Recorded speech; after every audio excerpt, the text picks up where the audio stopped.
The following podcast is a Dear Media production. Welcome back to Probably a Podcast. But before we start, if you are really certain that your mom's not a hoe, if your mama ain't a hoe, then you have to come to one of my live shows. And I don't make the rules. You just have to come because you will giggle, you will laugh, you will drink a lot. Because last live show, we actually accidentally sold out of alcohol for the venue, which was really a feat that I love. So come to a live show, giggle. We're coming to so many cities near you. We've got Milwaukee, we've got Kansas City, we've got St. Louis, we've got Indy, we've got Nashville, we've got Boston, we've got Philadelphia, we've got Pittsburgh. We're literally all up in your shit, and we're gonna have a great time doing it. It is going to be so fun. There's some crowd interaction, like I said, just a lot of laughs. If you want to come by yourself, come by yourself. If you want to come with one of your girly pops, come with one of your girly pops. If you want to drag your husband there, that is also really fun, and I will make fun of them in the audience. So check out the link in this bio. Check out the link in my Instagram for this podcast. Get your tickets. They're like literally not expensive. They're like under $40. So come to a live show. Love you guys. Bye. Welcome back to Probably a Podcast. We have a very exciting guest here with us today, a friend of mine, a friend of James, an absolute icon in the eyes of all of my Instagram followers because I pimp him out like no other. It really is. It's getting a bit aggressive, but I really just can't stop. So please welcome to the Probably a Podcast stage, Alistair Stewart Bone, or as you guys know and love him, Ali. Hello there. Thank you very much for having me on. Ali is one of our favorite British friends who James has been friends with for a long time. Actually, we kind of get in a fight whenever we were inviting people to the wedding. Ali's obviously coming to the wedding. We were discussing, I don't remember why. Maybe it was who was sending the save the date email or whatever it was. And I was like, I'll go ahead and send it to Ali. And James is like, well, he's my friend. So, and I was like, no, he's my friend. So, and he was like, well, he was my friend first. And I was like, yeah, but he's my friend now. So we really kind of got in a fight about it. That's news to me. We've been together for the past few days and you haven't shared that. So it's always nice to know that, you're fighting over me. Yeah, we're just fighting over being friends with you. I just adore you so much. I just think you're a great person. So naturally, I thought it would be very fun. Ali is staying with us for a while now, honestly. A week. Can't leave. Best house guest ever. You guys, if you ever want Ali to come stay with you, he'll do all your dishes. He'll pay for your groceries. And we keep being like, no, Ali, don't be crazy. Like, stay longer. But really, like, it's been fantastic. So sweet of you to say. I'm loving it. Glad you're here. Thank you for joining us on the podcast. I thought it'd be fun to get to know Ali a little bit better just because he's an incredible human being, but also it would be really cool to get the male perspective from someone that I deem worthy of male perspective. On the podcast, I asked you guys a ton of questions. We'll deem the segment Ask Ali. And there were some good ones, you guys. You guys really fucking turned out for these. So we'll ask you a lot of great burning questions. But first, I would love to just intro Ali. Other than James and I both just being obsessed with you as a friend, you are a retired professional rugby player, which is so cool. I'm currently learning a little bit about rugby here and there. I'm not really diving all the way in, but a very impressive sport. If you guys are listening and not familiar with rugby, which I bet money that 99% of the people listening to this are not familiar with rugby. It is American football with no protective padding. So very difficult, very incredible. And I'd love to intro you a little bit. You're new to America. He just moved to DC. So what are we doing now, Ali? Give us the spill. Very fresh off the boat, really. I've only been here for 8 months, which has been a joy. There's probably no way of really... 8 months already. I know, it's wild. It's flying by. I mean, that's basically the same time as James, to be Yeah. perfectly honest, which is... Yeah, it'll be a year very soon, and you kind of Crazy. wonder what's happened, where it's all gone. But there's no way of probably like making what I do sound that sexy, so I'm going to sound slightly corporate. But moved over to DC with work. I'm in a sales role for a technology firm, sell a piece of software to law firms, consultancies. I love what I do, and I'm sure we'll get into it a little bit, but feel very fortunate to kind of wake up every day, happy to be doing what I'm doing. And I suppose the only like sexy part of it is I do a lot of whining and dining, which I really enjoy. And that for me is like kind of one of the big perks of the job. But yeah, that's kind of what's brought me over. I love that. No, honestly, if I could do another job, people ask me all the time, what if Instagram ended tomorrow? What would you do? I was like, I would just like go into sales. I would just like love to wine and dine. You're a people. natural salesperson. Thank you so much, Ali. Okay, so talk to me more a little bit about how you got into. So actually, before this podcast happened, I know Ali on like obviously a personal level, but I wanted to get to know him not even so much a professional level, but just like on a level that made sense to who you are as a person. And I obviously just have my understanding of you, which is just like a great lad, a strapping young gentleman, but realistically, you're a deep individual, and so you did you were a professional rugby player. Mm-hmm. Well, you played rugby your entire life, and then were lucky enough to see it on a professional level. So talk to me about that, because I listened to your podcast with Luke Wilson, and it was called Mindset, which incredible podcast. You guys check it out on Apple Podcasts, Spotify.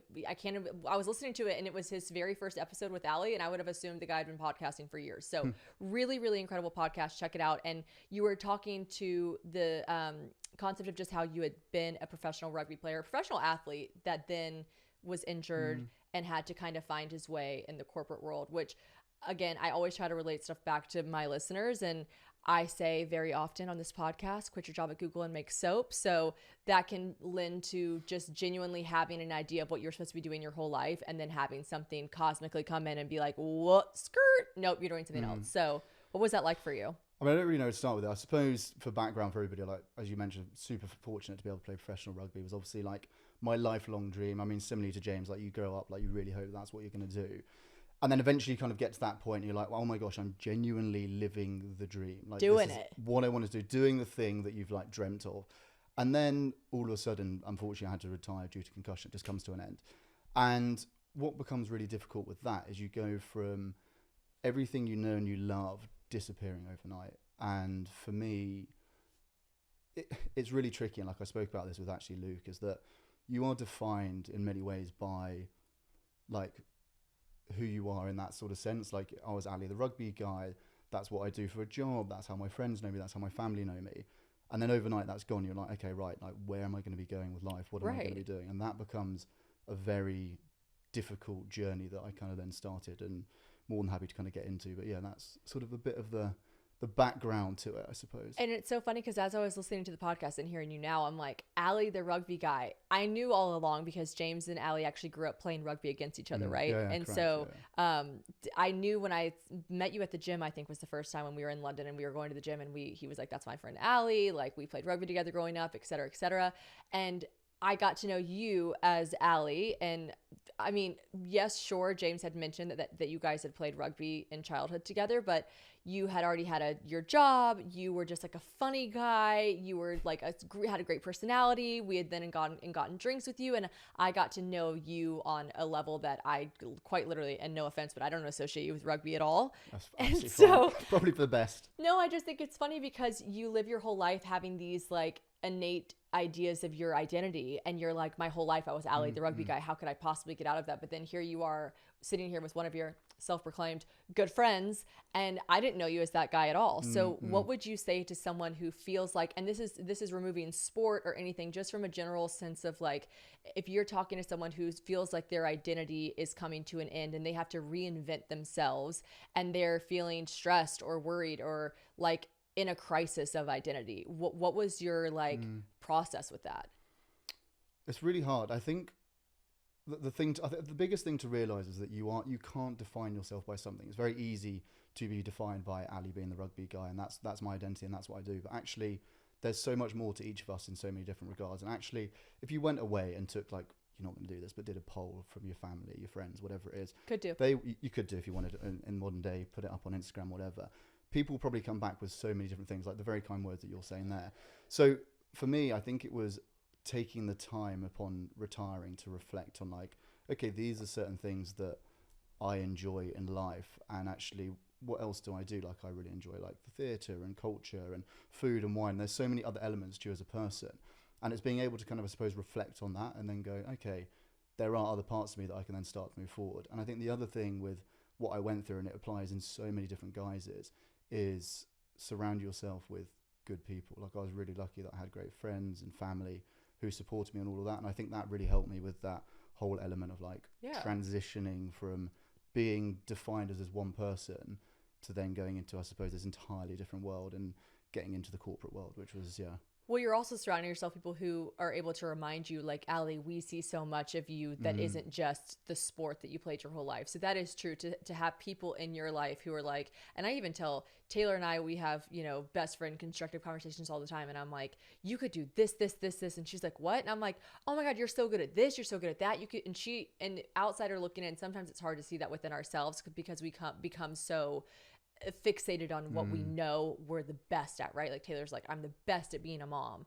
And then I'm like, oh, but you do this, you do this, you do this. It's so good. And she's like, oh, really? You think so? And I'm like, I know so. I'm literally your best friend. I know so. So like you said, surrounding yourself with people that can remind you of the other factors in your life that you excel at, that aren't just that like one track minded thing that we sometimes find ourselves in. 100% is really important. Yeah, and I mean, you know, if I flip it onto like, for instance, yourself, like obviously you're so outgoing, an incredible storyteller. Everyone knows the personality they see, but like people won't necessarily see you behind closed doors in terms of like the other skills that you have. I mean, you're obviously an incredible interior designer, by the way. That is a skill that is, you know, Thank you second so to much. none in compared to other people. That's so kind. You're a great cook, like Taylor these sorts of helps a lot. things.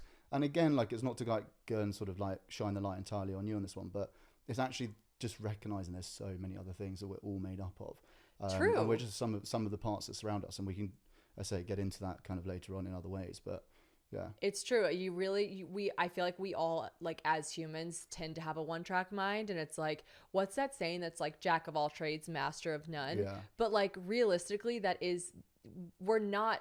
Some of us are lucky enough to be master, and you could go both ways. James also says like with work, sometimes you should focus in on the one thing you're really good at and give that a lot of passion and attention. But when we're trying to find our identity or searching for purpose or passion, like it's good to remember that we are so capable of being passionate and excelling at so many different things. So yeah, 100%. to not forget and those like things. pulling up on that in terms of like James saying you should excel in one thing, but actually it's about finding the joy in life in terms of what you're doing. So Absolutely. you know, for me, rugby was the thing and what I loved and what I grew up doing. And then it's, without being like really corporate and boring, like it's actually one of my favorite topics when it comes to work, because the job I had when I retired from the rugby was genuinely really interesting. I was like really fortunate that a family friend essentially sort of shone the light on like a direction I should go, and I went into doing headhunting, and it was never going to be the long-term home. And actually very quickly I realized like, oh gosh, like this isn't actually something I truly enjoy. And that whole idea of, I don't know what you guys might call it, but like the Sunday scaries or like Sunday We blues. call it Sunday scaries. Probably Yeah, same yeah, thing, yeah. yeah, Sunday blues. It was like all of a sudden after like 6 months that was kicking in. I was like, oh my gosh, like I didn't know what this was until Right. now. And all of a sudden you're going, okay, like this is not a happy place to be in. And actually one of the things I suddenly realized was how important it is to find the love in what you're doing.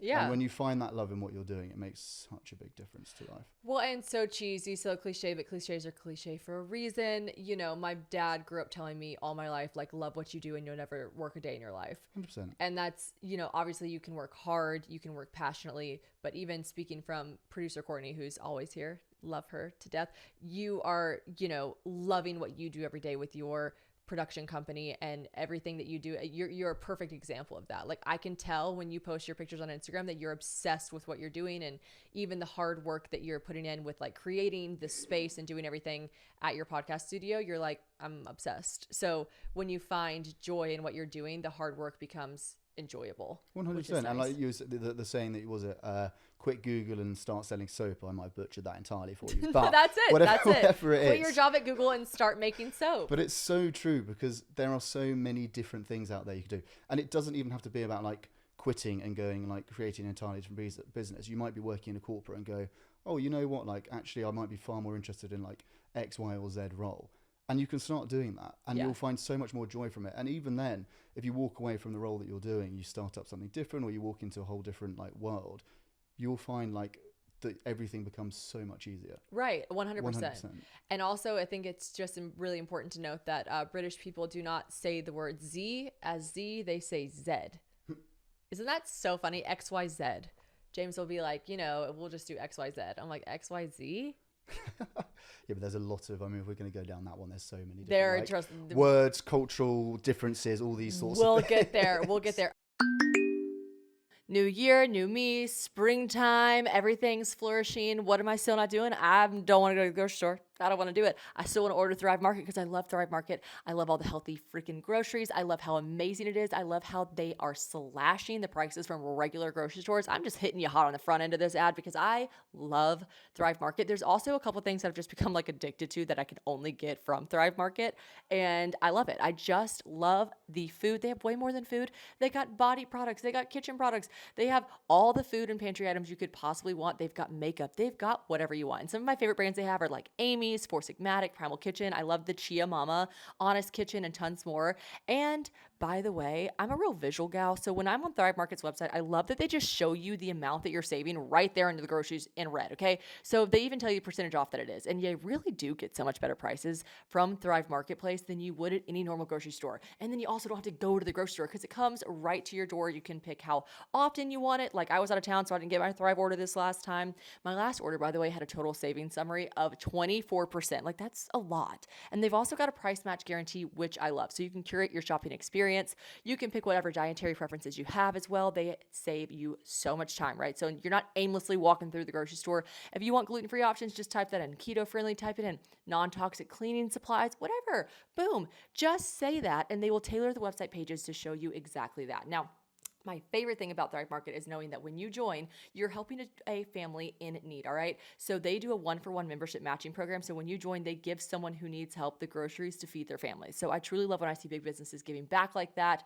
And y'all know I have a discount code for you guys, of course. So if you join Thrive Market today, you will get 30% off your first order plus a free $60 gift. Just go to thrivemarket.com/probably for 30% off your first order plus a free $60 gift. That's THRIVE market.com/probably. thrivemarket.com/probably.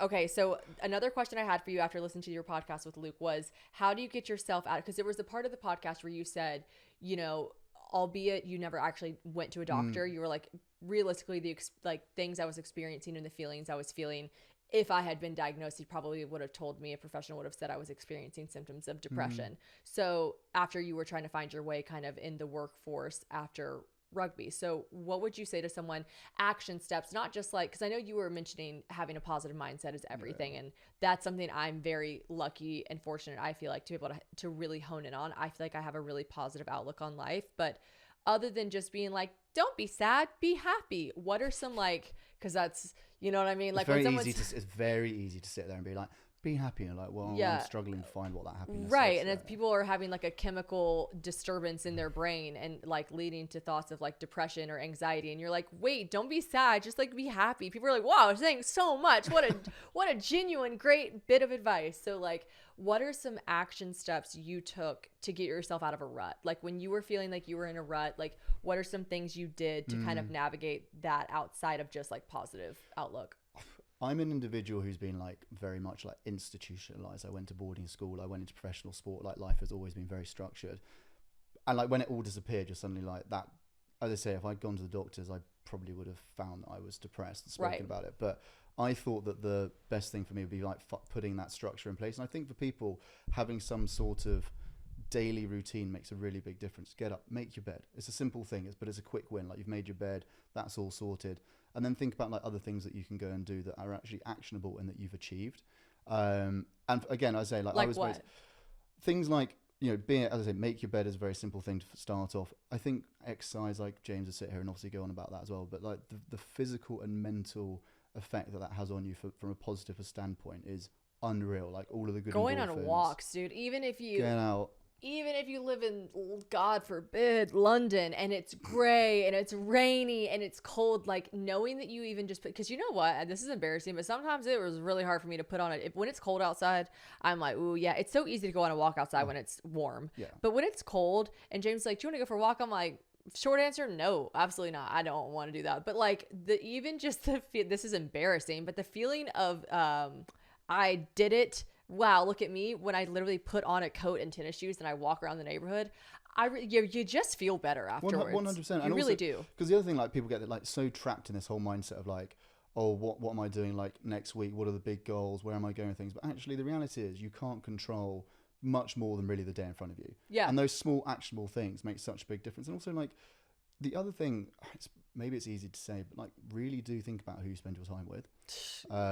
Because that makes a big difference in life. It ain't nothing that got that bitch off. I mean, we say it all the time on this podcast. Like, you gotta surround yourself with good people. 100%. You gotta. It's cool to be cordial with people. It's cool to keep friendships. I don't like burning bridges. I don't like any of that. But like my core group of people are humans that I want advice from, and that I look at them and I look up to what they're doing, and I want to be surrounded around positive people at all times. It's a 100%. huge factor into your day-to-day life. If you're surrounding yourself with negative people, low frequency people, if you leave a conversation or a lunch date or even just like a FaceTime and you feel like your cup was emptied, even a fucking little bit, that it's just not great. It's bloody miserable. It is miserable. And then you're like not actually getting anything from it, and it just kind of helps, like, well, it doesn't help. It just seeds that, like you say, low vibrations, like negative energy, and you're just like, this isn't actually achieving anything from me. Yeah. Like my brother and I actually talk about it quite a lot in terms of we've got some fantastic friends, and maybe I shouldn't be saying this, but like sometimes you're like, guarantee they don't listen to the podcast. Well, I don't know. You never know. Don't you fret. never know. And then you're kind of like, oh, like, did I come away from that and really feel that fulfilled in the conversation? It's not to say, and actually then started to get into that whole thing of like, oh, we're going down a rabbit hole of friends, but like friends for a reason, friends for a season, friends for life, and like those sorts of things. 100%. But yeah, hopefully that ramble does help, and there's like one or two things that people like take out of that in terms of how you can be happy. And I do just think, like, as I say, we said not to say it, but trying to, as best as possible, like, be positive around those things that you've achieved will just start to like permeate into various different things that you're doing in life. Right. If you just like, and it's even like a lot of social media hype around romanticizing your life, right? And it's like, I'm romanticizing eating an orange today, but it's like, low-key, if you be romanticizing things in your life, it can help you so much to see the beauty in the everyday. I do that, like, since we like talking about the US. So I'm living in DC, as mentioned, like really enjoying it. Like, it's a beautiful city in its own right. I will cycle from where I live to the office. It's about a 15-minute cycle. What do you do? Do you take like a little city bike? I take like one of the little like electric line bikes, like bombing along like that. Oh. Yeah, you're going to like get murdered. Yeah. You're going to get murked, Ali. I've got people like tooting the horn and all sorts. But as I go along, like talking about like that, like beauty and things, etc., I go up past the Capitol building every morning. I drop down. I like see the monument and all these sorts of things. I'm like, Gorgina. This is like amazing. I never tire of seeing any of it, and it's the smallest of things. I'm like, how lucky am I? Like the sun shining, whatever. It's like, this is beautiful. Question, and I hate to be not a hypocrite. What's the word I'm looking for? Oh, devil's advocate. Do you think if you were cycling in London and you were passing the Big Ben and Buckingham Palace every day, you would feel just as romanticized, or is it like this new, fresh, like, look at these monuments? Good question. I actually think I think I would. Okay. You just don't tire of it. Like, it's amazing seeing them. And obviously the other positive comparative for London, like, not shit on London, is like the weather's so much better. So you've got the sun shining and you're like, oh yeah, like I've got a smile on my face, serotonin coming into me. I feel great about this. It's crazy. I am a culprit of staying inside a lot, like especially because like I work from my phone, I work from home. I love my home. So the other day, Taylor had texted me twice, like, God, what a beautiful day. James said, like, come inside. Ali, they'd been on walks. They're like, God, what a beautiful day. And I kept just being like, I know, right? But realistically, I had not stepped outside. And then it was like 4 p.m. and we're in the dreaded, horrid time of the year where it gets dark at 5. And I was like, all right, it's 4. I've just dicked around all day. I need to go do stuff. And then I looked at the clock, realized it was 4, realized I had not physically stepped outside once in the day. And I was like, you know what? I'm going to go outside. It's 70 degrees. I'm going to sit outside during golden hour and I'm going to read my Kindle. And I did. And it was, you just can't put a price on just how lovely it is to just be in nice weather. And down here is beautiful. I mean, I romanticize the South. I love the South, but it's even better. At least DC, the sun shines, but it's a bit chilly. But here it's just bit glorious. Windy. Well, I'll tell you what, guys, I'm kind of like low key. Ali doesn't realize I'm doing this, but I'm trying to like give him like Stockholm syndrome where he like falls in love with his captors. And I'm like, ooh, I'll take the long way. We'll pass a couple hay bales and some horses and I'll put Zach Bryan on, and literally actually thought to myself, I'm going to take the long way. I bet Ali will think it's so beautiful. And then I did this to James when we were first like visiting Franklin. I could have taken the like highway route, whatever, but I was like, oh, we'll take the long way. And James also fell for my fucking genius trap, which was, he was like, God, just being out here, just seeing the wilderness, just seeing the horses and the hay, and then I like put on a little Zach Bryan. He's like, just listen. And Ali said the same thing. He's like, wow, just lovely. And I'm like, what? This old place? I didn't even notice. I was going to say, like, people might think you're joking. This is a 100% true story. I actually got out of the car and I was like, wow, I can really see myself being here. Like the country music on, we went through the countryside. I was like, this is the life. This is the life. Listen, I'm not saying I'm a mastermind, but I'm a mastermind. Okay, let's lighten things up a little bit. I'm going to throw you some softballs. Oh, no. I actually have an important question after this. Ooh. Okay, 2 questions. One, we're still getting deep with it. And then the second one, we'll start getting into some softball questions. But do you know what that is, softball? Softball would be a sport. Right, that yes. women play. that women play. Largely, isn't it? Largely, but yeah. Large women play softball. No, not cancel, Courtney, please take that Ali, one out. cancel. No. Yeah, okay, softball. I just kind of forgot that you guys don't have baseball, so you probably don't know what softball. Baseball is like women's version of softball. It's women's version of baseball. Yeah. Okay. I'm not gonna lie. Not a lot of small women play it though. Well, that's your words, not mine. I'm just saying. We could probably all like say that that's true. Like they're getting it. These women in softball. Anyone that plays softball, I am innately scared of you. Courtney, you played softball. No, I think that's like above me, next level. I like middle school, but like not anything past that. Yeah, but Courtney's she's like a tiny little lady who is so fucking scary. Like, you know what? I bet there are some people listening to this who's like, fuck that. I'm petite and I played softball and you are the scariest ones. You are the ones that we're the most scared of. Deep aggression coming from your Yeah, side. actually, I take everything back. Petite women that play softball, I'm so frightened of you. Okay, anyways, I'll give you some softball, which means like lobbed questions. Cool, nice. It's an American saying. I'll tee you up. Okay, so first though, I wanted to ask you because this is important and it does kind of go back into quit your job at Google and make soap, because a lot of people would say, I can't quit my job at Google and make soap, Shannon. I'm 28 years old. I'm 42 years old. I hate my job at Google. I want to make soap, but how could I start a new career at this point in my life when everyone else is starting out making soap is 21, 22. They're at their prime. What would you say? Because you did that. You retired from rugby, not, intentionally, just due to injury. And then you started this career path at 28, you said? Yeah, roughly. So did you ever feel that way where you were like, how could I start? Everyone else is so much younger than me. Like, what am I doing? Did you feel like that was a leg up, or did you feel like, what the fuck am I doing? I think it's only on reflection that you realize it as a leg up. At the time, you're like, all your peers, and it'd be exactly the same whether you're in the UK, US, wherever you are. People have finished university, college, they've gone on and they've been working for like 3-4 years. All of a sudden you're going from, I was doing the rugby, which is, whilst it was a career, it's got, well, on the surface of things, like would have no reason why you'd then be in the corporate world. But actually there's a huge amount of transferable skills that I was able to get. But I suppose the point being is that whatever you're doing at the moment, you'll have learned loads of different things. True. And actually you've got to sit down and probably like reflect on that and maybe even write it out. But to then go and apply for something else, you're actually well ahead of the curve.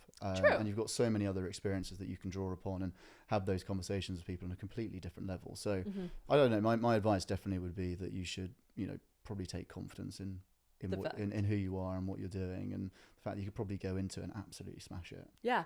And take so many nuggets from like things that don't make, like, okay, if we were quitting our job at Google per se and we wanted to make soap, imagining actually that's more of like a self-employed venture, but let's just say you wanted to go to a company that was making soap. You could definitely take tidbits from your time at Google and apply it to your workforce in making soap. So don't discredit no matter how different the careers are, rugby to selling like software, there are things you can take from it. So don't discredit the spider webs in between the two that you can take from. There are and also like sit down with people, like talk about it, because there'll be things that people recognize in, like we were talking about earlier, people recognize skills in you that you don't realize, and you're like, like I can go and do that and I could apply it like elsewhere. Right. Also sometimes it's like so much easier, like if you're sort of in the darkness of like working out where you're going to go and what you're doing, sometimes someone else, let's say, can just open up that thought process. That's what happened to me. Like I had honestly no idea what the fuck I was going to do after rugby. I was like so lost, and it took a conversation with a family friend who was like,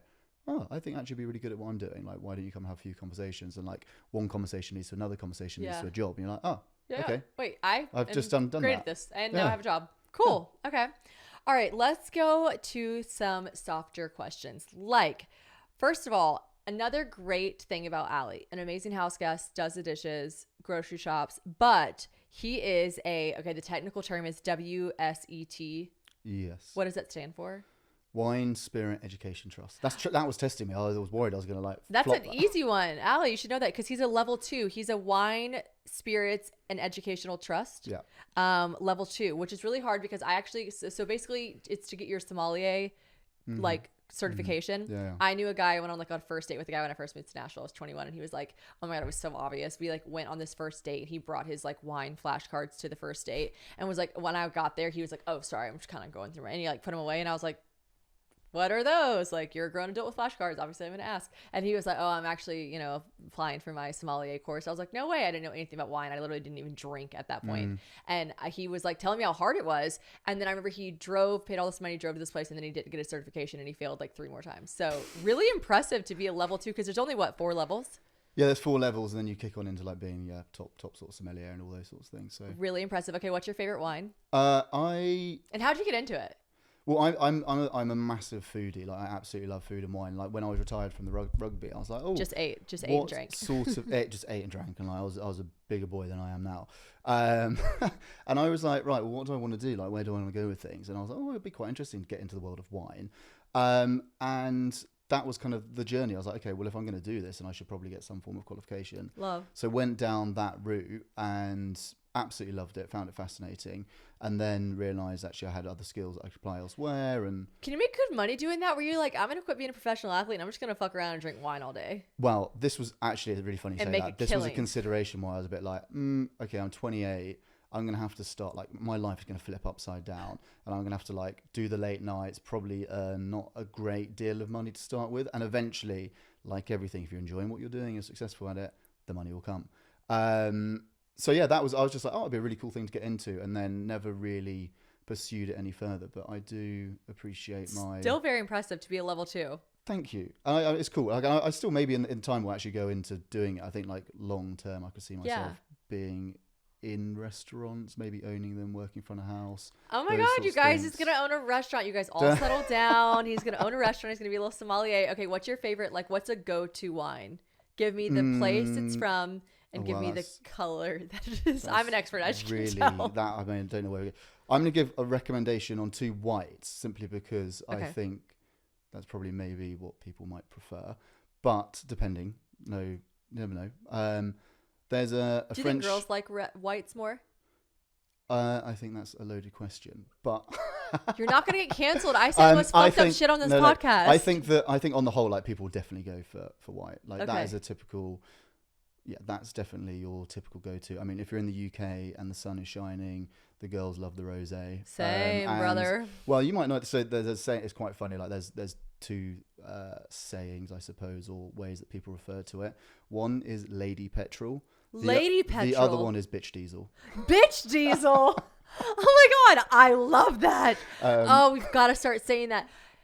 Yeah, I just want to head to Restoration Hardware, get a couple glasses of Bitch Diesel. Wait, oh my God. See, you know what? I've really got to start hanging out with more British girls. Yeah, I mean, they love it. They get tanked up on Bitch it in summer. Diesel. But yeah, what do I enjoy? Like a Pigpool, which is a French white wine, very nice. Or Riesling, which is actually typically more German. Riesling, isn't that like Moscato? It's not as you're kind of getting down to slightly sweeter ones, but I'm personally am a big fan of it. So those would be my recommendations on the old white. Wow, that's great. You know what? I think if I was in a motorcycle gang, I would go by the name Bitch Diesel. Bitch Diesel is absolutely brilliant. And it resonates so much more over here because, like, Lady Petrol's like a softer, more polite way of it. Bitch Diesel's like Bitch Diesel. Well, also, like, girls don't call gas petrol. I only know what petrol is because James will always be like, oh, we need to get some petrol. Yeah, exactly. It's springtime. Honestly, not really, but it's like so close. We have to just pretend, okay? And so what am I doing? I am spring cleaning, baby. I'm spring cleaning in a place that you wouldn't really expect, and I'm doing it in my kitchen because it's time to throw away all of your toxic cookware, all right?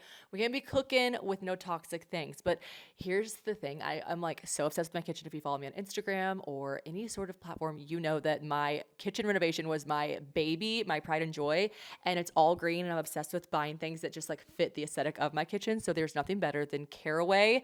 Caraway has every single one of your cookwares that you need. They have every single color that you need, all the most perfect shades. And here's the thing, like I said, non-toxic. So I like to cook. James is a better cook than me. I'm not gonna lie to you, but we love to cook. We love to try new things, new spring recipes, new fall recipes, and Caraway just makes the experience so much better because the kitchen looks so pretty. They're easy to store. They're really easy to keep. If you don't have place to store, like if you live in New York City or somewhere like that and you don't have a place to put your pots and pans, Caraway is so gorgeous. You could just leave it on the stove because it's that aesthetically pleasing, all right? So Caraway's Home's non-toxic kitchenware features a chemical-free ceramic coating, so food can be prepared with peace of mind that no hard-to-pronounce chemicals, y'all know how to not know big words, will be leached into your healthy ingredients, all right? And all sets come equipped with complimentary easy-access storage solutions to keep your kitchen nice and tidy. So ditch the chemicals with Caraway. Like I said, it's easy to cook on them too. Ceramic's naturally slick surface means that there's minimal oil or butter that's needed. You just have easy, like I cook eggs, I'm not kidding you guys, they just slide right off the pan. We love to see that, okay? You know when you're trying to make a fried egg and then all of a sudden it turns into scrambled eggs? You don't have to do that with Caraway. So it's well loved. Over 65,000 people have rated 5 stars about their Caraway kitchen. So now it's time for you to try it for yourself. Visit carawayhome.com/probably to take advantage of this limited time offer for 10% off your next purchase. This deal is exclusive for my listeners. So visit carawayhome.com/probably or use code probably at checkout. That's carawayhome.com/probably. Non-toxic cookware made modern. All right, we're gonna discuss first and foremost, and a question that I love asking James and just in general anyone from London. We're gonna talk about some immediate differences, or what is something culturally from Americans versus British culture that you just, this person wrote this and it's a good way to put it, that just makes you giggle. Things that just make you giggle culturally. The thing that, honestly, the first thing that struck me and I heard was, so if you're holding 2 glasses, you're a night out, you've got 2 drinks. On a night out, like on alcohol. A night out. I mean, it could be anywhere, but typically alcohol. In the UK, that would be called double parked. Double parked. And someone turned to me and they're like, "You're double fisting." I was like, "Sorry, excuse me." I honestly almost choked on my Excuse drink. me. I was like, I mean, who's double fisting? It's not really common that people are double fisting. I mean, what are you on about? And then realised they were talking about. Let me tell you, double Ali, parked. just one fisting is not that common in I America mean, either. any form of fisting is probably pretty rare. If you're fisting, I don't know you. I don't know you. I've never come Maybe across I want to you. get to know you, but I don't know you. And It's quite the feat. double fisting would be jarring to hear. I think you're right. I think it would be. Yeah. Yeah, it means slightly just painful. 2 beveraginos. But it's 2 beveraginos. That one was the one that, like I say, really caught me That's by funny. surprise and made me chuckle. Double parked. I think James's sister told me one time I was double parked, and I was like, "What? I don't are you even on park about? here." Something so much more like, it's just, softer. Let's talk about Ali's absolute obsession, love, and affair with the Great British Bake Off. You caught me watching it last night. I walked out to say goodnight to Ali. I was reading my book because, as you guys know, I read now, so I'm like literally better than all of you. And I realized that it was getting late. We were about to head to bed, and I heard the TV on, and I asked James. I was like, "Is Ali still out there?" He's like, "Yeah, he's watching a show." So I went out there, and I don't know what you know what was I expecting you to be watching? I don't know. Maybe you're a movie buff. You love movies, so I thought maybe there'd be a film on. And there's just an absolute. Just delightful looking tart with some custard on top, some beautiful little floral accents and icing. And I was like, "Good night, Ali. What you watching?" And he was like, "Oh, Great British Bake Off." And I was like, "Oh." He's like, "Watch it every night." No, you didn't say you watched it every night. You said you've seen every episode. I've seen every episode of every series from the moment it started. You guys, it's now on Netflix, so watch it. Yeah, because it used to just be like a local British baking show on like Channel 4 in London, and now it's on Netflix, and you're obsessed with it. And what did you tell me?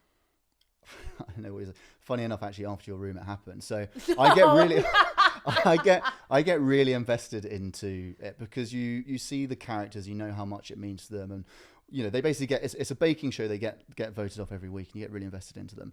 And I'm not gonna lie, like I shed a tear every week. I mean, like. Not bawling my eyes out. I'm not like crying like something emotional and jarring's really happened, but I will cry both sort of happy tears and sad tears. The fact that somebody's left and someone is so happy. Like on the current series at the moment, there's this deaf girl and she ended up getting Star Baker and she couldn't have been happier. And I was like, this is slightly melting my heart. I would say it happened shortly after you left the room. My eyes were welling up. He told me, he said, I've seen every single episode. I said, "Oh my God, every single episode has been on for a long time." He goes, "Yep, I shed a tear after every episode." I go, "Ali." He was like, "No, I do." I really do. Oh, you shed a tear after I left. Yeah, you missed it. Really it's sweet. actually good you probably didn't come in whilst I was crying. You'd be like, "What are you doing?" You're no, right. yeah, I'm like, "What are you doing?" I'm a huge crier. Shows, movies, books, anything. Like, I'm just such an empath that like I'll literally cry. Oh, I'm actually a sympathy crier. If I walked on the street and someone was crying and I had no idea why they were crying, I'd be like, "Oh no, I start crying as why well. are you crying?" What was I'm crying. What was the first film that you ever cried at? Do you remember? Do you have any recollection? The very first film I ever cried at, probably fucking Lion King. That shit gets dark so upsetting. fast. Oh my god, when he's begging his dad to wake, he's like, wake up. I mean, that's devastating. It rocks you, doesn't it? Yeah. Mine was E.T. when E.T. got sent home. That is also sad. What's the one with the dinosaurs? Land Before Land Before Time. Oh, straight Epic. to the fucking jugular as well. Yeah. Cried. You know what? Some of those shows are fucked up. We shouldn't be showing kids that. Yeah, that definitely. And now I just cry at everything. Like James is not a crier, and so he's actually No, that's not true. I was gonna say most British men, but like you and James are both like very emotionally mature and like outwardly open emotionally, and so James will definitely like he will cry. He's not like I don't cry, I'm from London, but like he is like Shannon, you cry at quite literally everything, and I'm like it's so sad. Yeah, but I think it's really important to. I mean, it's going down a whole different angle with this, but like that being, we were speaking about it the other day around a different topic in terms of like more so British men of a certain age being very closed off to emotion, and actually everybody trying to, globally now probably trying to open people up a lot more. And like, I know, like I was mentioned a few times with the rugby seems to be like coming up quite a bit, but after rugby, when I started like working in London and you start finding your new people and this sort of thing, I met these incredible group of individuals through cold water swimming, which I absolutely love. Yeah. Anyway, one of the things that I would do with a lot of them is like breath work and these sorts of things. And actually shortly after I'd had my last sort of long-term relationship end, we had this like group breathwork session. It was really nice. And anyway, I'm lying there, and it's one of those things that can be either kind of psychedelic when you do breathwork, or it can be very, very cathartic. And for me, it was very cathartic. And I was lying there, and honestly, like tears just streaming down my face because you're just processing everything. And I remember getting to the end of it, and I was still lying there. And actually, one of the guys who's a dear friend of mine just rolled over and just held my hand and like lay there with me. And the reason I tell the... I'm about to cry.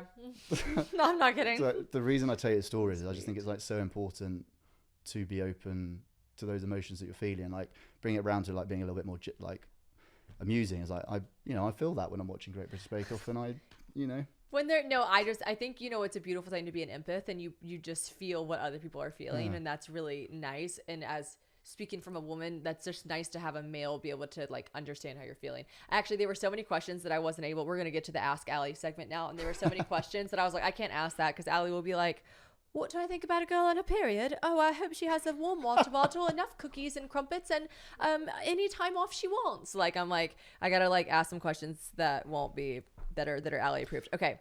So let's start off. Oh, by the way, we're going in quite blind to this, just for people. I haven't been prepped on these questions. I didn't give you any like prep because they're just like easy. Like people were like, "Oh, what's your favorite?" Some of them were silly. Like, "What's his favorite nail polish for a girl to wear? What if a girl toots on the third date?" Like, I'm like, I gotta just look at my questions now. Okay, so,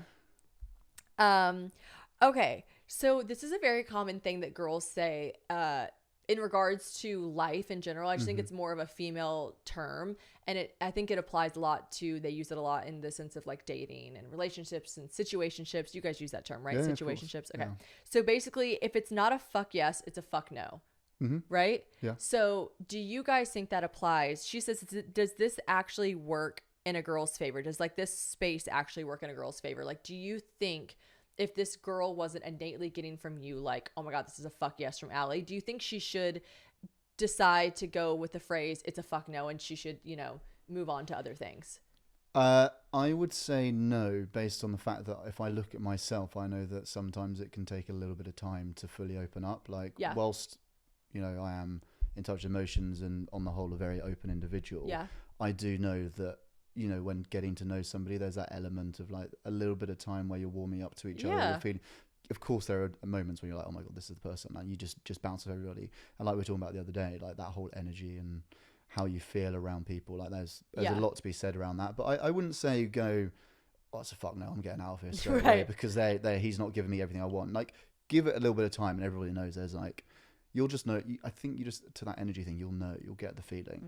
Ali and I were discussing about how like human beings are basically just like balls of energy, and like that's why, like, when you have this moment when, like, you know, there's like silly moments where you like touch a guy's hand, or you have a conversation with someone or a date with someone, and you're like, oh my God, I just know this felt the same. He was feeling the same. I was feeling the same. That is because we are like all literally energy. And so we react to each other's frequencies and other 100%. Energetic feelings. So 100%. All right. What are your thoughts on why men don't seem to make the first move anymore?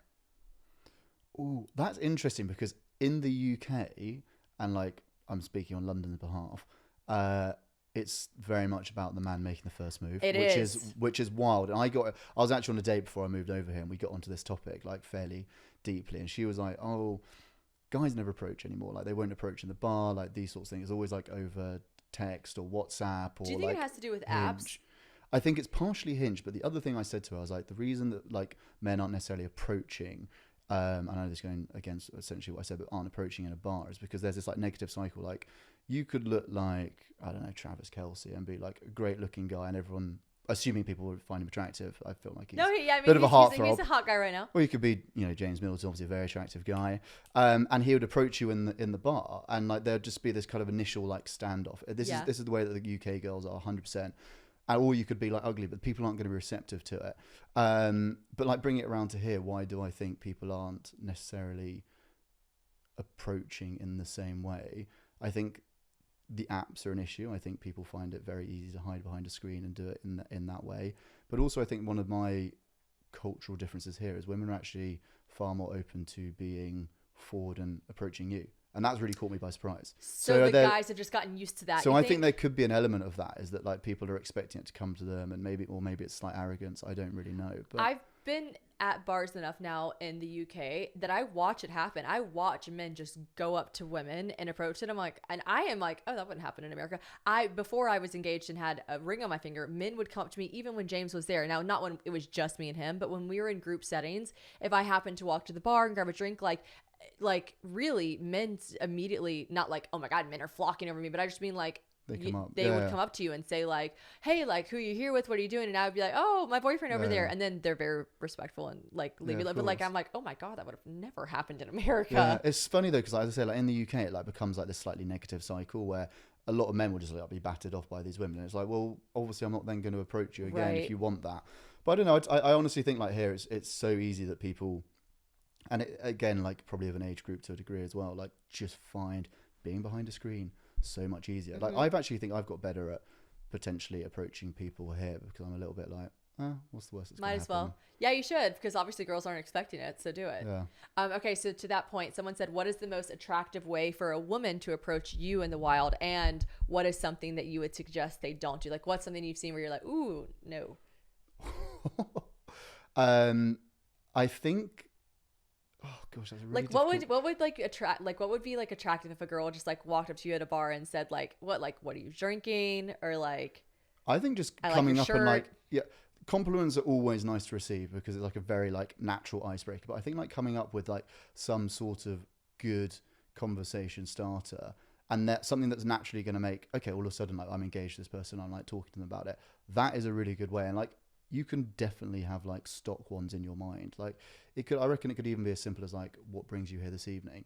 Because it naturally opens up to being like, oh, I'm here with my buddies and we're doing this and we're doing that. And like all of a sudden it starts opening the conversation. In terms of things not to do, I mean, I've definitely observed it as like a little bit of like the stalk, like people, you're going from like one place to another and you kind of notice this person's within your vicinity quite a lot, but they haven't made the approach. Like that is definitely like a no, because the moment you come up to me, I'm going to be a bit like, okay. Oh no, Ali, I was literally just about to be like, something that's worked great for me in the past. Well, the casual stalk.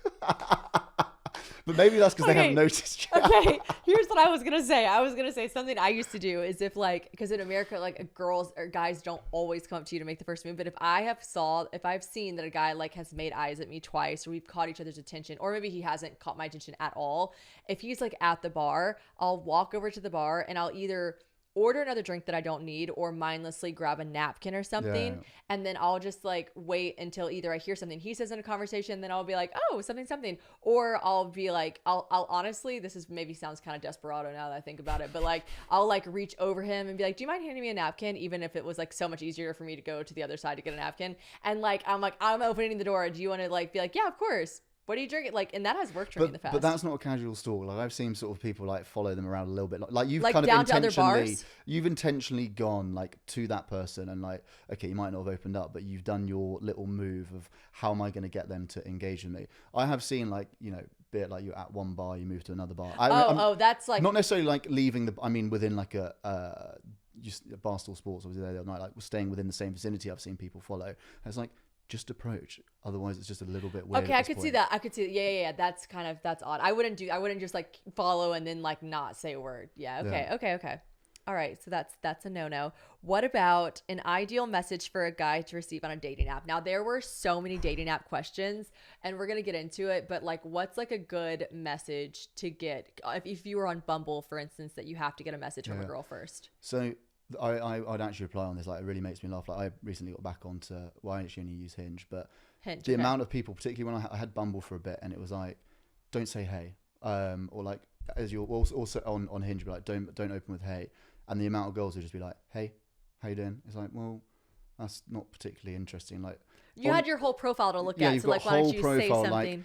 like talk about something to do with like whatever it might be. The fact that someone's wearing a nice jacket, you like their smile. It's really funny that they, I don't know. I've got a thing about like the diamond industry, and that I think the fact is, why did you get something about the diamond industry? Because it's an interesting. I think it's a really interesting fact. Anyway, if they were to stop mining diamonds as of today, there would be still 500 years worth in the vaults. Yeah. Is that on your Hinge profile? Yeah. But it's like, I'm like, where is this coming from? but like, it's like, why don't you open up with that? Like, how interesting. Like, yeah. like just find something. Well, no, and that's funny. You could be like, are you like planning on buying me some diamonds sometime soon? Yeah, like diamonds on the first Yeah, date? exactly. You can find like, how do you know that? You're in the diamond industry. You're going to bring me a bracelet? Like, that's funny. There's so many things that you can like work off. So I guess the short advice is like, put a tiny little bit of thought into it, that this person has, particularly if you're using the dating apps, like there's something there that you can go off of that's like a nice little hook, and just throw that out there. Right. Okay. I agree. One thing about my clothing is I always care what's underneath it, and you guys are going to be obsessed. Now, I have loved Maidenform for a very long time, but get a taste of M, which is a hot new collection of craveable intimates from Maidenform, which again is a brand with a whole lot of history. They've been around forever. They've been around actually since the very first bras, and now they're bringing you a new kind of classic, the chicest basics you have ever seen. I am obsessed, truly obsessed. M is a collection from Maidenform, so a brand with over 100 years of innovation and category leadership, okay? So they get it. They wrote the book on bras, all right? And M is their next juicy chapter. So you gotta feel it to believe it. Trust me when I tell you, this stuff is yummy, buttery, soft fabric. Taylor was obsessed with how soft it was. It feels so much more expensive than they are because it is great style that won't break the bank. And honestly, it's just really flattering. I put on this set, so they have like panties, bras, whatever, and I put on this set, and James was like, wow, that is so flattering. And I'm gonna tell you, James doesn't ever really comment on my basics, and he really was like, that is so flattering, because these designs are on trend, but they're made from stretchy, comfy fabrics in incredible colors that just suit everybody's body. So M can be worn as innerwear or outerwear. You can style it to your taste, create looks that serve for everyone or for no one to see, okay? So it's really, really just the best ever for basics. Like, I'm telling you, I wear them under clothes. I wear them just as little like workout tops. Like, they are the best. So if you guys want to try out these intimates, then get yourself some Maidenform. Just visit maidenform.com and use probablypod20 at checkout for 20% off your first purchase. That's maidenform.com. Use probablypod20 for 20% off your first order. All right, thoughts on, okay, this is a big question. Got asked this in a lot of different capacities and ways. So basically people want to know, and don't answer because I know you know how James and I met. So don't answer based on that. Okay. You will not offend me. Just making sure my nipple has not been out this entire show. You will not offend me. Okay, thoughts on sleeping together on the first date? I think that it can give the wrong impression. Oh. Because... Okay. Well, it comes... We had a conversation the other day about kissing on the first date. And I said, girls that have like a stiff, stickler attitude about it, they're like, sorry, I don't kiss on the first date. I'm like, if you actually aren't feeling it, that's fine. But if you really wanted to kiss a guy after spending 2 hours with him, like we're in our 20s, 30s, like you can kiss a guy. Yeah, it's not that deep. We were talking about it because I'm like not very. I was basically telling a slightly like awkward story because I'm not actually very good at necessarily reading it. And in this scenario, I was like, sure, I'm are. I'm gonna be honest. I really want to give you a kiss, and they basically were like, well, I don't really do it on a first date. I was like, okay. But like, maybe do you a think polite if way, she really wanted to kiss you, she would have just kissed you? I probably agree. I think she was sort of maybe being polite, but anyway, it is what it is. Like, you know, been there and been essentially rejected. It's fine. It's fine. We're fine.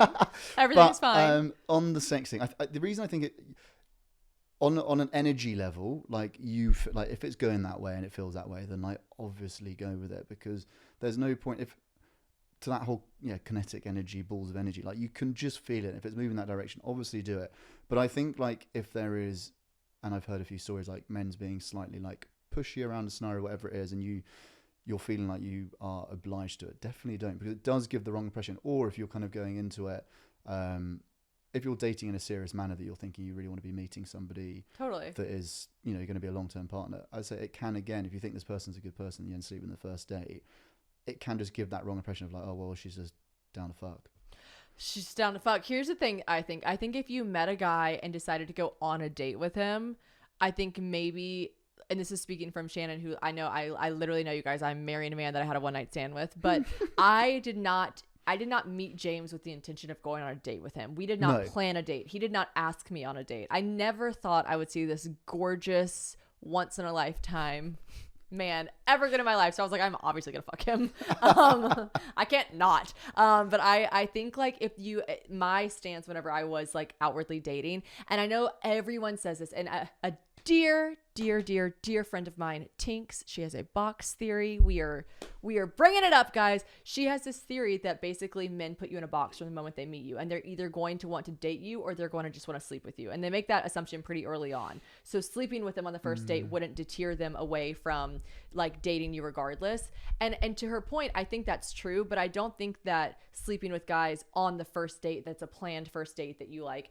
he came and picked you up, he met you for dinner. Like, I do see your point. That's like, maybe you wait a little bit just to kind of let them know your intentions aren't just to fuck. Yeah. Obviously if you meet someone in the wild, it's, you're just kind of going to go with it. And you guys are an amazing example of that. But, I just think I try to take everybody on face value. And if a scenario arose where I was asleep with someone on the first date, I personally wouldn't put somebody in a box, particularly if I've enjoyed their company. I wouldn't sort of be like, well, that's how this person is and that's the way that it's going to go. No, her theory is that regardless if you sleep with him or not, he's already put you in a box. So if he sees you after meeting you and he thinks, I would like to go on another date with this girl, sleeping with you won't actually deter him from wanting to go on another date with you.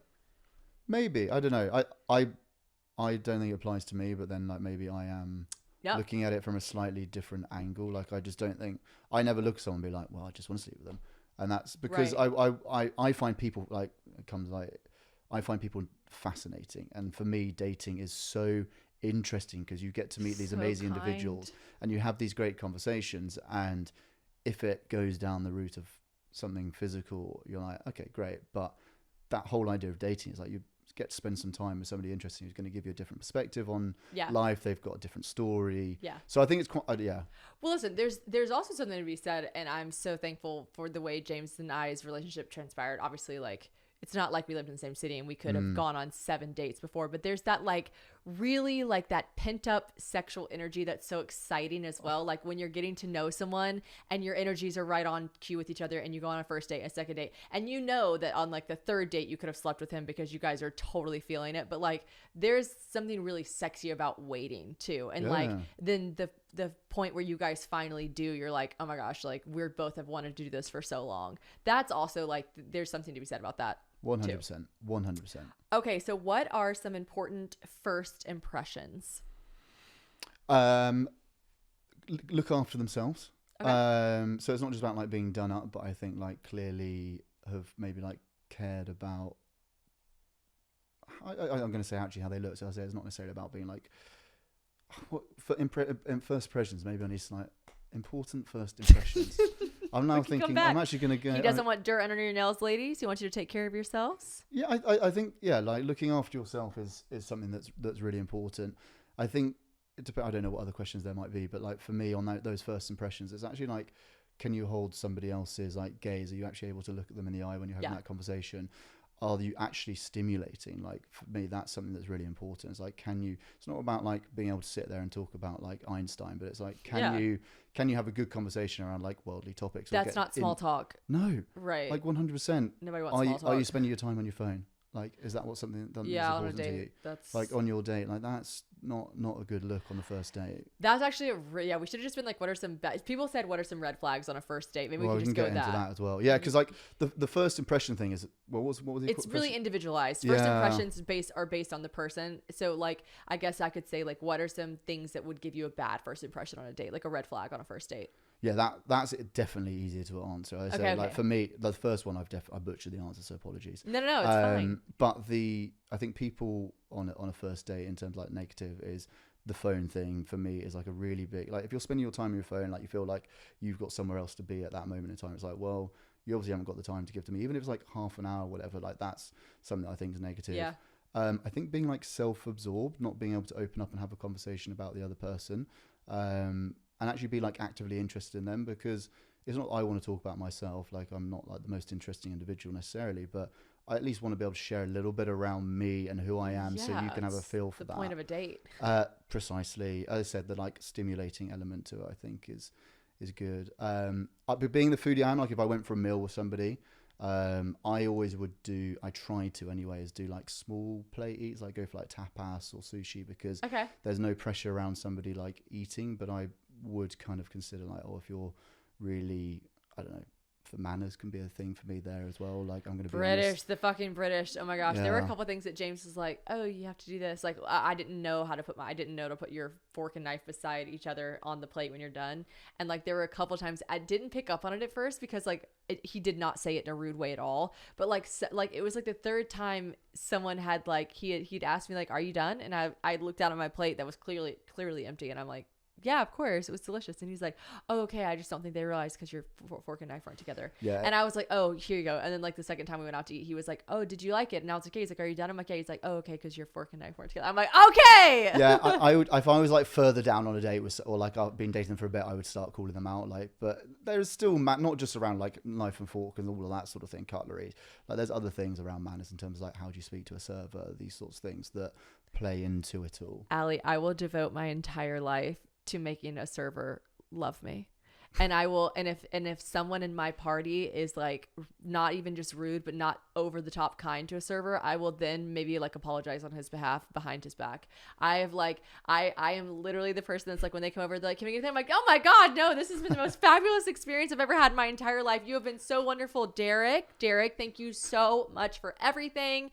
This is just incredible. You've really just, they'll like read off a special and I'm like, oh my god, the talent. God, you just had to memorize all that. That sounds delicious. It's like something I don't want at all. I'm like, I'll have to think about that. That's special the way you said it. I might have to get it. Like I'm obsessed with impressing servers and making them think. But it makes a big difference, because actually like how you treat that individual is just echoes throughout how you treat other people. So again, it comes into like being a bit of a red flag if someone's like really dismissive and like almost talks down someone. You're like unattractive. It's unattractive. How does that play into other things that you're doing in life? Agreed. I don't think there's like loads of red flags though that you can have on a first date. Okay. All right. We're actually somehow so close to an hour, so I'm gonna make sure we get the good Some questions. Of the juicy ones. This is good because I feel like I already know your answer, and so for anyone that's like struggling with this, which all women do before they go on a first date, like myself included, I'm like, what the fuck do I wear? So this person said first date outfits for girls. Are there anything that's like amazing, and is there anything that gives you the ick? You know what? I'm actually going to throw a slight curveball in here. I think that one of the best first dates you can do is a walking date, and I'll give you my reasons why. One, because outfits. Yeah, I know we're talking about outfits, but I'm getting into or is that another question elsewhere? No, this is good. You're going to talk about the best first date you can go on is a walking date, because then there's no pressure. Because there's no pressure around what you wear. Like you can wear something nice. I mean, if you've got a great figure, maybe you want to go with like leggings because you might be thinking about what you're showing off or whatever. I don't know. I'm getting into it, whatever.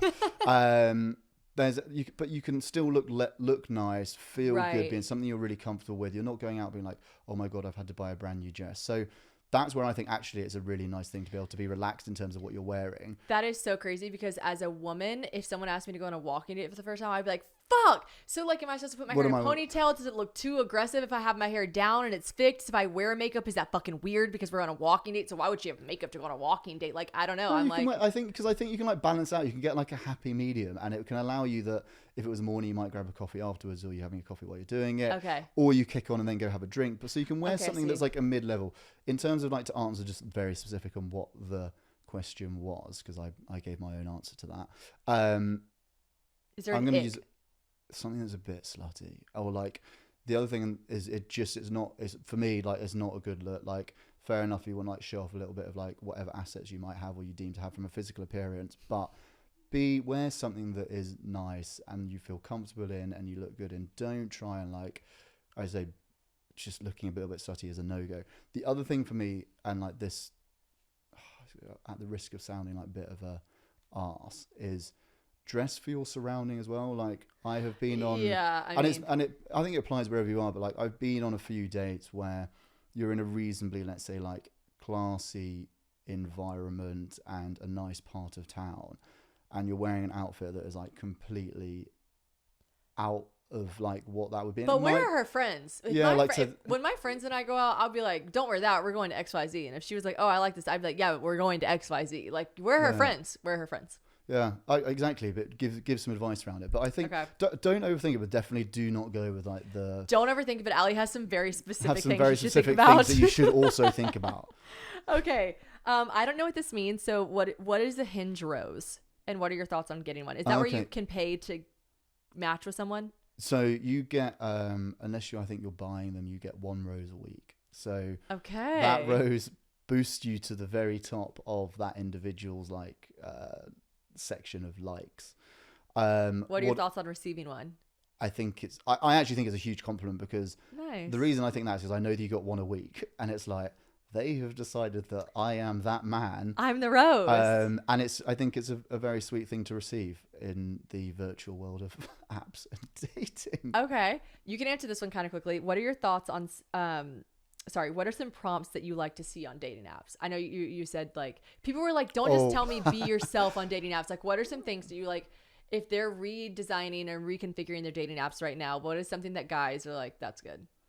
I think, or some things you're tired of seeing. Well, we were talking about this in terms of, it's not necessarily tired of seeing, but I was laughing about it with you beforehand, is on dating apps with in terms of girls' profiles, like you almost always see it. Like I think you can have like 5 or 6 photos. There's almost always one clickbait. It's like the bikini photo, it's the booty photo. Oh. No one wants you to click on it though. I mean, it's big red flag. Can you like the photos on Hinge? I mean, you can like the photo so people know what you've liked on Hinge. So you're specifically saying, I like that picture of your ass. And it's like, it might be a great ass, but I would never like that, because I'm like, big red flag. They're going to be like, no, get out. Do you like that the girls include a shot? So when I had a dating profile, I didn't have Hinge, I had Raya. Flex. But I'm just kidding. I can't get onto Raya, by the way. Raya was so fucking stupid. No guys literally ever talk to you. Don't get on Raya, get on Hinge. But whenever I have one, when I was creating my profile, I made sure there was like a photo that was like a bit Tatiana. But like you're saying, you think the girls should keep them, but just like you're never gonna like them. Yeah, keep it there, because obviously it's nice. You know why you're doing it, but if any guys listen to this, like, don't go liking it, because that's the red flag. They do not want you to like that. No girl wants you to like it. They're like, steer clear of that. If you like it, they know what you're doing. But what would I like to see on them? I think for anybody's profiles, the ones that like really engage me are where you've like put a bit of thought into some of the answers. Like all the girls who write like favorite drink, spicy margarita. It's like, I've seen that a million times. Like, what if that is their favorite drink? Well, that's Ali? fine. Maybe that's being really unfair on that one. But there are a lot of them where it's like, delicious drink. It's delicious, and I love a spicy margarita. What do you wish they would say instead? I think just like think about maybe pick out one of, because there's lots of prompts that you can have on Hinge that pick a different prompt that allows you to go, you know what, like I'm going to put a tiny little bit of thought and effort into this, because then I'm getting some sort of, I don't know, like feedback from what this person's like. I can hook onto that, like I was saying earlier.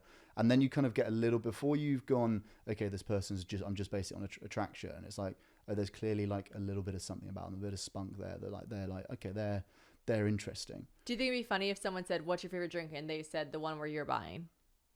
I mean, that is funny. Okay. It is funny. I'm just but again, but like you're thinking of like something, you're thinking of like something amusing there. It's like, it's not just like, Spicy Mark. I like an Aperol Spritz. Like, okay. Okay, do another fabulous drink. And drinks that I love. I mean, I'm, You know what, Ali? Maybe you should do some inner work on this. No, I'm kidding. Yeah, maybe. Okay, this is one that I feel like we could have a bit of a long stint conversation on. Actually, maybe not even that much. But we'll end it here. I want to know your thoughts on staying friends with / staying in touch with exes.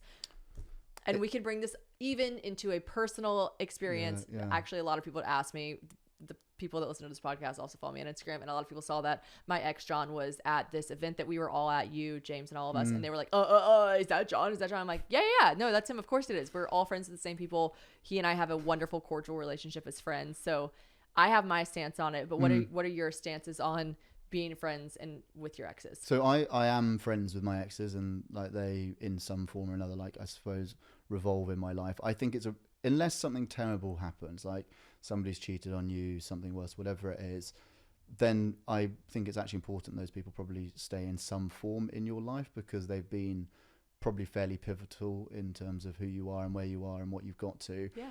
But, I think it's recognizing how do you... What's the line?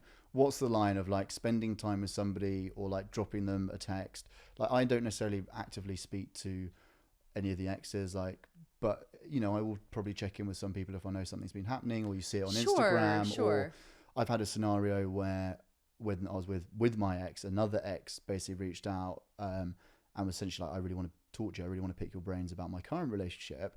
What? Which is, Sorry, you were with someone and your ex said, I really need to pick your brain about my current relationship. Yeah. And you said, absolutely. Yeah, I said absolutely, because I'd met the guy briefly. I was like, guy. There's no like lost me here, but you have to be like candid with your current, if you're in a relationship at that time, like that current person, honest. like be open, honest, why you're going to have that conversation. What did she say? Your current girlfriend? To be fair, she wasn't actually that comfortable with it, but I was like, look, we're going to go for a coffee. Like, there's nothing weird about this. And then I ended up like meeting the guy as well, and anyway, they're now happily engaged. Okay. Well, see, that's nice. But That's nice. I think it's a nice thing to be able to like stay friends with them in some form, but it's just recognizing the line, like the respectful line. The respectful line. Like, if you're like, you know what, I'm going for like one-on-one drinks with this person, like either on the regs or just in general, be like, no, that's not right. Yeah, no, okay. All right.